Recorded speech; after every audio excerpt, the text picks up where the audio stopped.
గమనించిన ప్రియులారా, మన దేవుడు మేలు చేసే దేవుడు. యేసు ప్రభు వారి లోకానికి వచ్చినప్పుడు ఆయన అనేక మందికి మేలు చేయుచు సంచరించారని బైబిల్ ధృవీకరించింది.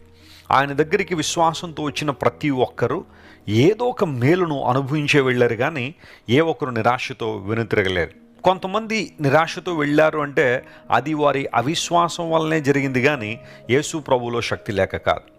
దేవుని నుండి మనం ఏదైనా ఒక అద్భుతం పొందుకోవాలంటే, ఒక ఆశ్చర్యకరణ అనుభవించాలంటే దేవుని మీద అచంచలమైన విశ్వాసం మనకు కావాలి.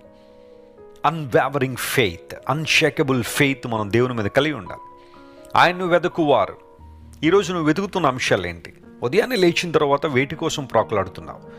నీ జీవిత యాత్రలో వేటిని సాధించాలనే తపన నీలో ఉంది.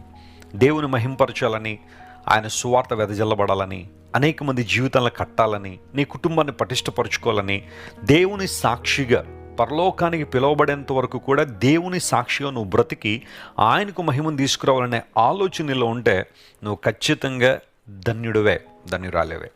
అలా కాని పక్షంలో కొన్నిసార్లు లోకం నీలోనికి వచ్చేసి లోక సంబంధమైన ఆశలు, లోక సంబంధమైన ఉద్దేశాలు, దేవుని దగ్గరికి రావడం కూడా ఏదో ఒక లోక సంబంధమైన ఉద్దేశం నెరవేర్చుకోవడానికే అయితే నువ్వు ఖచ్చితంగా సత్య మార్గంలో లేవు.